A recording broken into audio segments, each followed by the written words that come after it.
Film dimulai dengan memperlihatkan Bong yang bersiap untuk bekerja seperti biasa di pagi hari. Sebelum berangkat, dia sempat membuatkan sarapan pagi untuk istrinya yang sedang hamil. Dan ia juga berpesan agar sang istri berhati-hati karena kehamilannya yang sudah semakin membesar.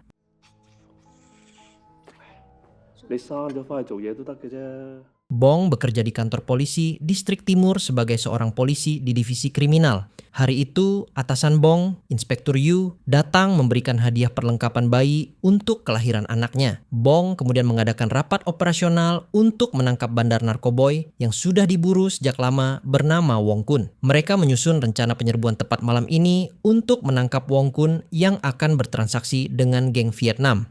Yes, sir. Saat rapat selesai, Bong mendapat telepon dari Kapo, seorang rekan sekaligus atasannya dari kantor pusat, yang mengatakan ada masalah penting dan menyuruh Bong segera datang. Ternyata di sana sudah berkumpul para petinggi polisi dan seorang bos konglomerat bernama Chen. Mereka meminta Bong menghentikan kasus anak bos Chen yang beberapa hari lalu mabuk berat dan memukuli seorang anggota polisi. Bong dengan tegas menolak. Di tempat lain, para anggota geng berkumpul untuk bersiap menghabisi Wong Kun dan merampas narkoboy miliknya. Kelompok itu dipimpin oleh Kumar yang merupakan mantan anggota polisi.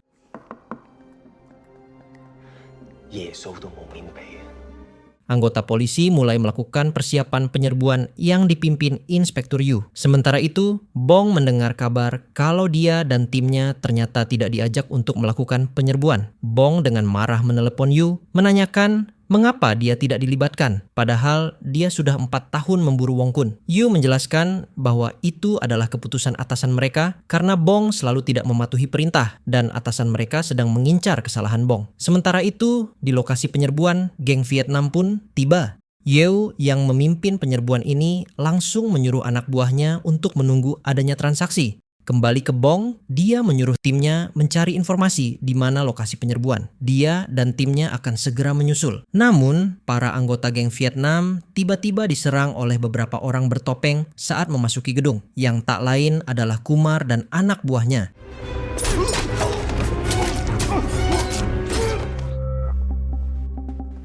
Mereka juga menyalakan alat pengacak sinyal yang membuat komunikasi dan kamera pengintai polisi tidak bekerja. Kumar akhirnya sampai di hadapan Wong Kun. Dia memperlihatkan ponselnya kepada Wong untuk menunjukkan bahwa gedung ini sudah dikepung polisi. Hal itu sontak membuat Wong Kun marah.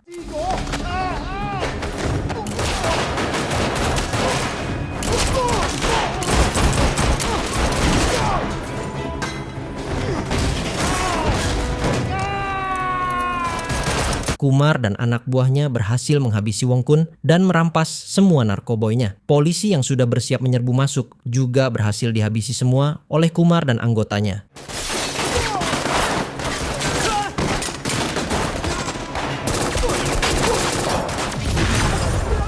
Bahkan Kumar menghabisi Yu yang sudah tidak berdaya dengan melemparkannya dari lantai 3. Tidak lama kemudian, Bong dan timnya pun tiba. Namun, mereka semua sudah terlambat. Kumar dan anak buahnya pergi untuk menyerahkan dan menemui salah satu bandar yang menyewa. Mereka merampas narkoboy milik Wong Kun. Dia adalah Men Kwai. Dia juga memperingati Kumar agar selalu berhati-hati karena tugasnya hanya merampas narkoboy, tidak menghabisi Wong Kun dan polisi. Kemudian mereka balik ke markas untuk membagi hasil kerjaan mereka. Kumar juga memerintahkan anggotanya untuk memulai kehidupan yang biasa-biasa saja agar polisi tidak curiga. Setelah menghadiri pemakaman Yu, para polisi dipimpin oleh Bong melakukan penggeledahan di mana-mana. Mereka berusaha memperoleh petunjuk mengenai peredaran narkoboy Wong Kun. Mereka banyak menangkap berandalan yang berada di klub. Sementara itu, dalam persembunyiannya, Kumar teringat masa lalu saat masih menjadi polisi. Saat dia masih menjadi rekan Bong, dulunya mereka sangat akrab dan saling bekerja sama di bawah pimpinan Inspektur Agus. Hingga pada suatu ketika ada kasus penculikan si Badu, CEO Bank Fortuny. Agus memerintahkan mereka berdua untuk menyelamatkan si Badu dengan cara apapun. Yes, sir. Yes, sir. Mereka berdua melakukan pengintaian terhadap 2 preman yang telah melakukan penculikan. Kemudian, salah satu penculik keluar dari bar. Tim Kumar pun langsung bergerak untuk mengikutinya. Sementara Bong masih menunggu penculik yang satunya keluar. Kumar berhasil menangkap Kola. Dia dan timnya membawa Kola ke dermaga untuk diinterogasi. Kola tetap saja bungkam walau sudah dihajar habis-habisan. Tidak lama kemudian, Inspektur Agus menelepon Kumar dan menanyakan apakah sudah dapat posisi Sandera di mana. Namun, Kumar meminta waktu sedikit lagi karena Kola masih tidak mau memberitahukan. Kemudian Agus memerintahkan apapun caranya, Kola harus bicara karena tidak ada waktu lagi dan dia berjanji akan melindungi Kumar jika terjadi sesuatu. Kumar pun memukuli Kola hingga akhirnya dia mau bicara.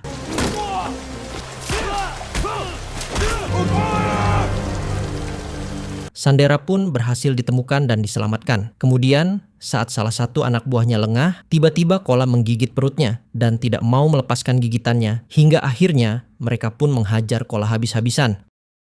Sementara itu, tim Bong terus bergerak melakukan penggeledahan ke berbagai tempat hingga dia menemukan seseorang yang membawa narkoboy milik Wong Kun di sebuah tempat perjudian kecil. Bong pun langsung menginterogasinya hingga mendapatkan informasi bahwa narkoboy itu didapat dari Men Kuai. Setelah mereka mendapatkan informasi, Bong dan timnya balik ke kantor polisi dan mengadakan rapat untuk menangkap Men Kuai. Setelah rencana penangkapan siap dilakukan, mereka tidak mendapatkan surat perintah dari atasan untuk menangkap Men Kuai. Mereka tidak menyangka atasan tidak memberikannya. Namun, Bong tetap tenang dan menyuruh semua anggotanya yang marah untuk pulang dan istirahat. Sementara itu, Kumar dan anak buahnya menyadari bahwa barang Men Kuai sudah tersebar kemana-mana. Mereka harus ambil tindakan karena itu bisa membahayakan mereka. Mereka berencana menghabisi Men Kuai untuk menghilangkan jejak. Bong yang menyuruh timnya pulang, ternyata dia mencoba bertindak sendiri. Dia mendatangi markas Men Kuai. Kemudian dia masuk melalui atap untuk menghindari kerumunan anak buah Men Kuai.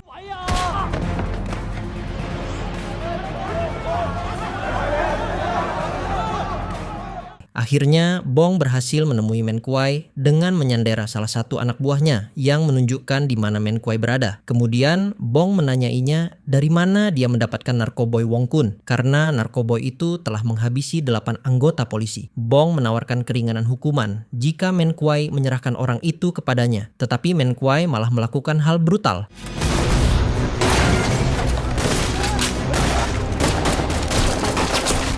Namun untungnya tim Bong datang dan ikut membantu.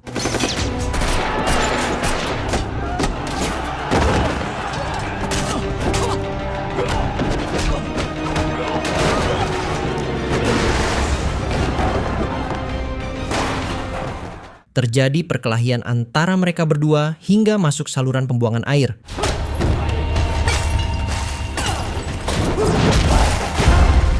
Men Kuai berhasil kabur lagi. Dia berlari sampai ke jalan raya, namun tiba-tiba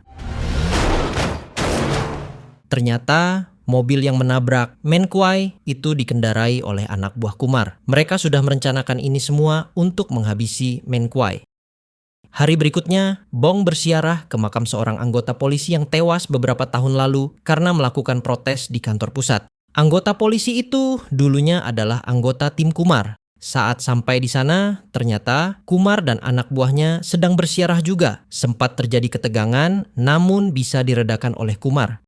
Kumar dan Bong pun akhirnya mengobrol. Selain menanyakan kabar mereka masing-masing, Bong juga memberitahukan Kumar bahwa Wong Kun tewas oleh preman yang mengetahui rencana polisi untuk menangkap Wong Kun. Dia juga bercerita ada 8 orang polisi yang terbunuh dan Bong berjanji pada Kumar akan menangkap preman itu yang telah menghabisi rekan polisi. Flashback ke masa lalu saat Kumar dan timnya menghajar Kola. Bong datang terlambat dan melihat Kola sudah mati.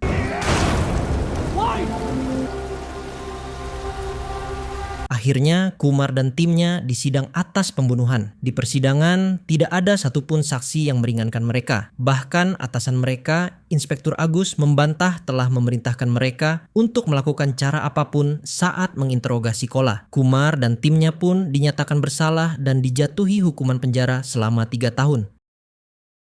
Di salah satu bar terlihat anak buah Kumar, Cikeung. Dia sedang bersenang-senang bersama teman wanitanya. Kemudian dia membawa wanita itu ke sebuah hotel. Setelah mereka bermain kuda-kudaan, Cikeung memberikan sebuah jam tangan mahal yang ternyata adalah jam yang dia ambil dari Wong Kun saat dia menghabisinya. Saat ceweknya ke kamar mandi, Cikeung memeriksa ponselnya dan menemukan foto-foto cewek itu sedang bermesraan dengan pria lain. Cikeung pun marah, mencekiknya hingga mati dan membuang mayatnya ke laut.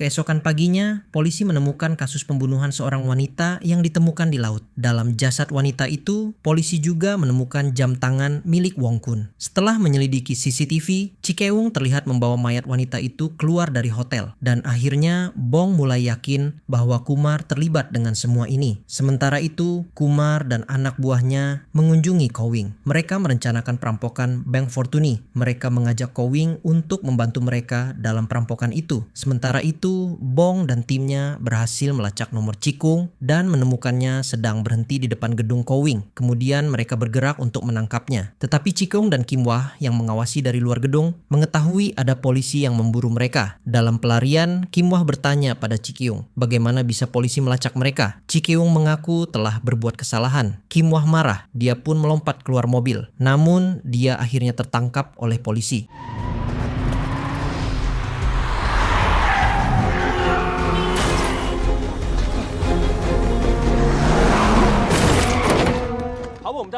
Sementara itu, Bong masuk ke gedung Kowing untuk mengejar Kumar. Namun Kumar berhasil kabur menggunakan sepeda motor. Bong pun mengejarnya menggunakan mobil.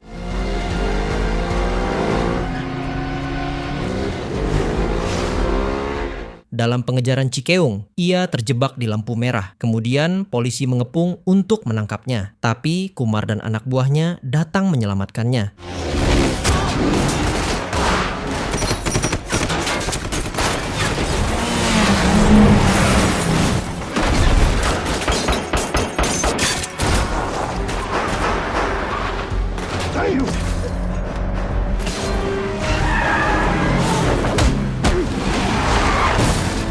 Sedangkan Bong dan Kumar sempat saling adu tembak. Namun, karena mobilnya tak terkendali dan hampir menabrak anak kecil, Bong terpaksa harus melepaskan Kumar dan memilih menyelamatkan anak itu. Kumar yang sudah sampai di tempat persembunyiannya memukuli dan kemudian dia menghabisi Chikeung karena kesalahannya tidak bisa diampuni lagi. Kemudian anak buahnya menculik mantan polisi Agus yang dulu pernah menjadi atasan Bong dan Kumar. Di kantor polisi, Bong dan timnya berdiskusi bagaimana menangkap Kumar dan anak buahnya. Mereka menyimpulkan bahwa kelompok Kumar terlibat dalam semua kasus ini. Saat mereka akan bergerak, datanglah Kapo menghentikan mereka. Dia mengatakan bahwa kantor pusat sudah menyerahkan kasus ini kepada Inspektur Sia dan Kapo melarang tim Bong bertindak. Namun, Bong dengan tegas menolak. Kemudian saat mereka berdebat, datang salah seorang anggota polisi melaporkan bahwa Kumar dan anak buahnya datang untuk memberikan kesaksian.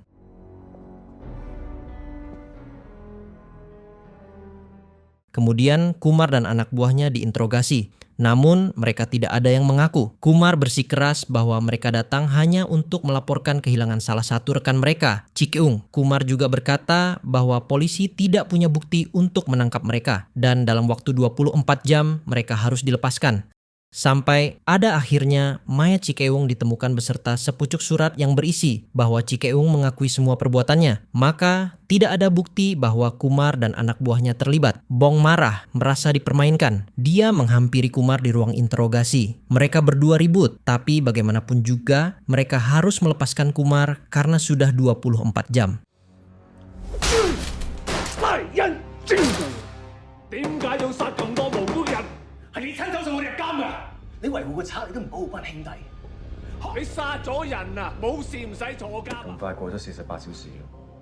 Sementara itu, terjadi insiden di gedung pertunjukan, tempat di mana istri Bong bekerja mempersiapkan pertunjukan anak-anak menari balet. Mantan Inspektur Agus dengan kalung bom di lehernya menyandera istri Bong.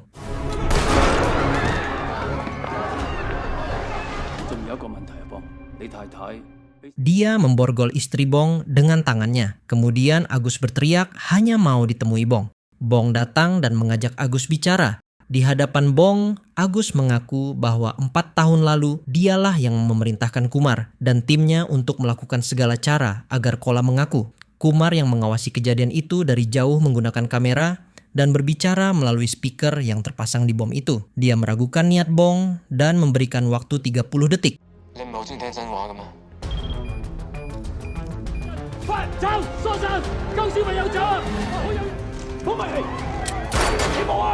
Kumar mengatakan bom itu terhubung dengan nyawa Agus. Jika Agus tewas, bom juga akan berhenti. Jadi, jika Bong ingin menyelamatkan istrinya, dia harus menghabisi Agus.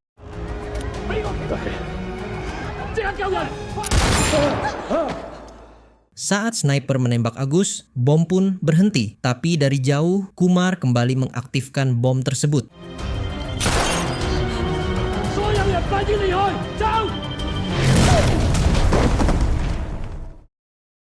Di rumah sakit, Bong didatangi tim dari intelijen untuk mengamankannya. Tidak begitu lama, dokter keluar dari ruangan operasi dan Bong mendengarkan penjelasan dokter bahwa kondisi istri dan bayinya sudah aman.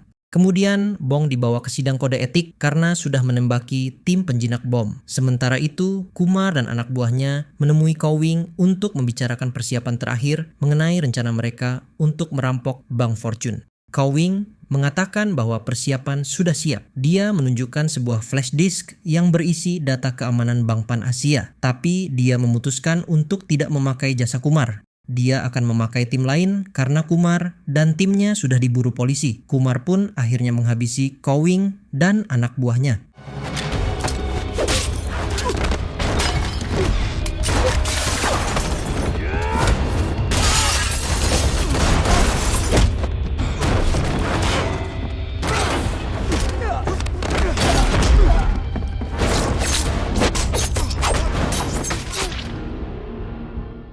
Sebelum menghabisi Kowing, dia menyelipkan flash disk lain di saku Kowing. Sementara itu, Bong menghadapi sidang tertutup. Saat sidang akan dimulai, semua rekan Bong, termasuk Kapo, masuk untuk membela Bong. Mereka meminta sidang tidak memberhentikan Bong. Sebagai polisi, Bong menyuruh mereka keluar dan melakukan pembelaan sendiri. Setelah mendengar pembelaan Bong, para inspektur menunda sidang untuk dilanjut besok. Selama sidang ditunda, Bong tetap menjadi seorang polisi. Bong berterima kasih pada para inspektur.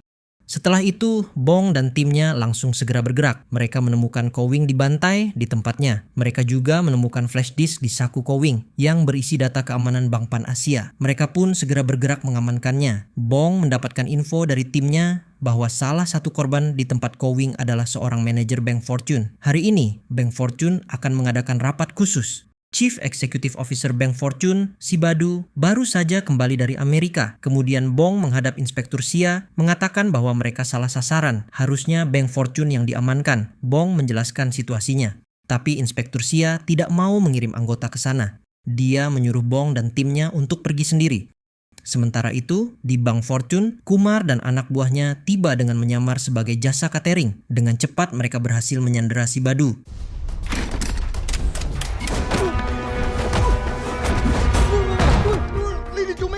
Kemudian mereka membawa si Badu menuju brankas dan menggasak uang yang ada. Kemudian Kumar juga menghabisi si Badu. Saat Bong dan timnya hampir sampai, mereka berpapasan dengan Kumar yang baru keluar dari bank. Bong berbalik mengejar Kumar.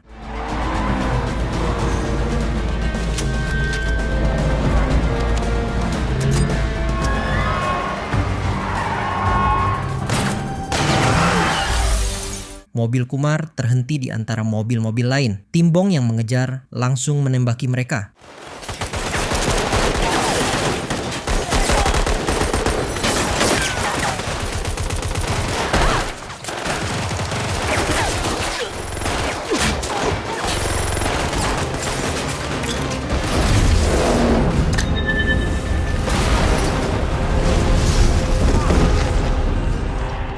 Kemudian Kim Wah masuk dalam bus dan menyandera anak kecil dengan granat. Salah satu anggota tim berhasil menyerang Kim Wah dan menjauhkan anak kecil itu. Sementara Kumar dan seorang anak buahnya kabur hingga ke lorong bawah tanah. Polisi terus mengejarnya. Ketika anak buah Kumar sudah tidak sanggup lagi, dia menyuruh Kumar lanjut kabur. Dengan membawa 2 granat, dia berlari ke arah kumpulan polisi yang mengejarnya. Di depan sebuah gereja yang sedang direnovasi, Bong berhasil menjangkau Kumar, membuat mereka menerjang jendela dan masuk ke dalam. Dan pertarungan epik pun dimulai.